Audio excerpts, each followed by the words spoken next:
Assalamualaikum warahmatullahi wabarakatuh.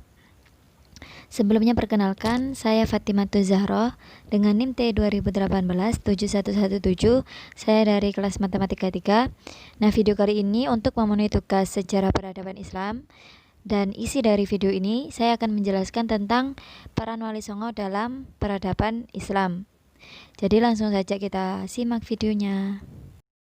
Untuk pertama yang kita bahas yaitu tentang sejarah nama Wali Songo. Nah, Wali Songo ini terkenal sebagai penyebar agama Islam pada abad ke-14 di Tanah Jawa. Nah, mereka tinggal di pantai utara Pulau Jawa, yaitu ada Jawa Timur, Jawa Tengah, dan juga Jawa Barat. Nah, mereka berdakwah di Nusantara dengan cara mengajak masyarakat untuk masuk agama Islam tanpa adanya paksaan. Jadi selama berdakwah mereka punya wilayah masing-masing dan meninggalkan bukti terhadap perannya dalam penyebaran Islam di negeri ini. Nah, 9 wali Allah tersebut dijuluki sebagai Sunan karena telah berjasa dalam Islam. Masyarakat Muslim di Indonesia mungkin sudah tidak asing ya dengan nama Wali Songo.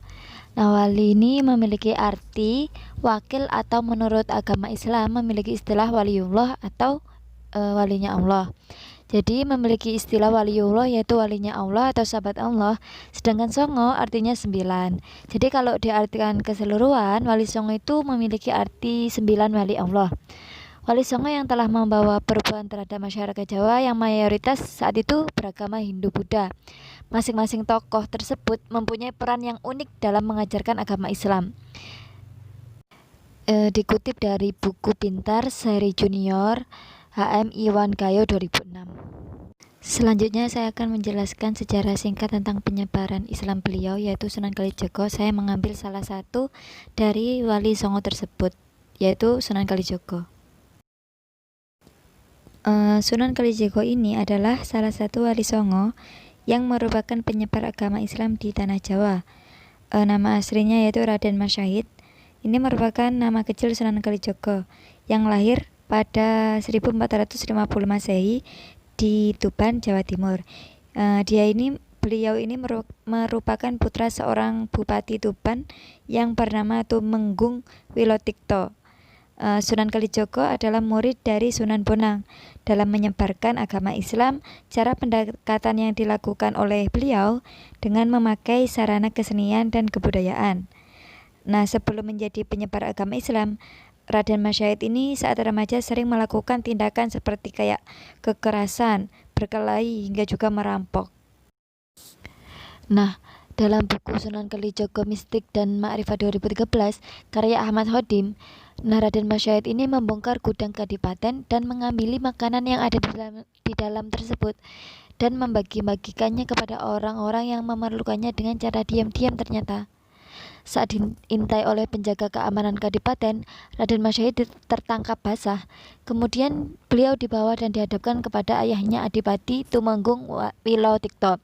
Nah, tentu saja hal tersebut membuat ayahnya sangat malu dan beliau ini diusir. Namun Sunan Kalijaga tetap melakukan tindakan tersebut. Hasilnya itu dibagi-bagikan kepada masyarakat miskin. Selanjutnya yaitu cerita tentang bertemu Sunan Bonang.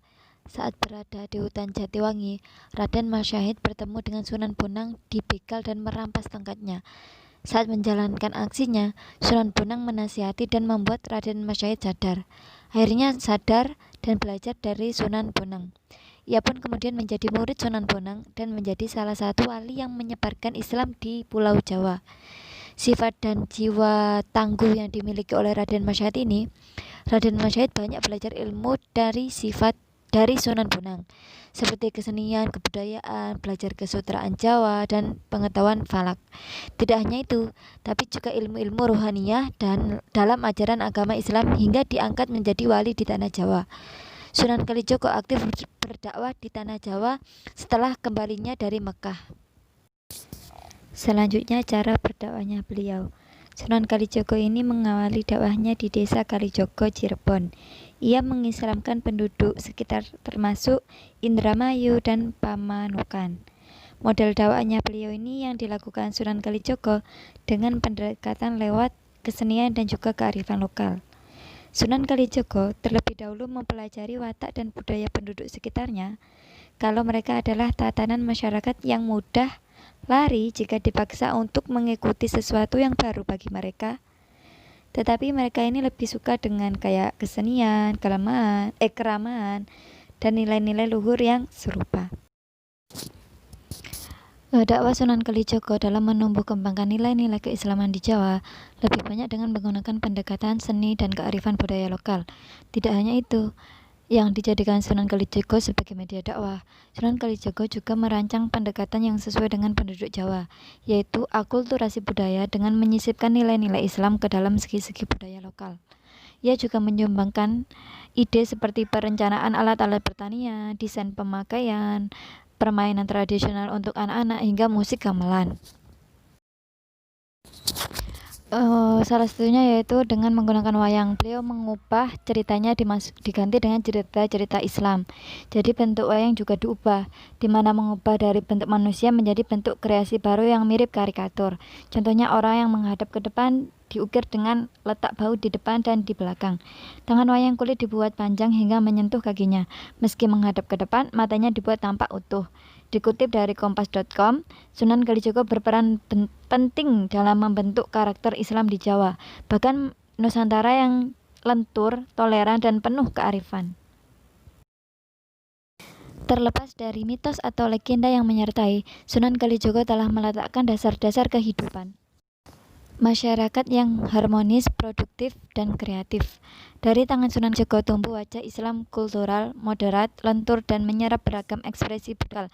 Bukan hanya lakon wayang tembang lir-ilir, tradisi tahlilan, sulukan sedekat bumi, hingga arsitektur masjid yang bernuansa Jawa juga kerap dikaitkan dengan spirit dakwahnya beliau. Nah, segitu aja yang dapat saya sampaikan tentang salah satu wali Songo, yaitu Sunan Kalijaga. Maaf apabila ada cerita yang salah, mohon dimaklumi.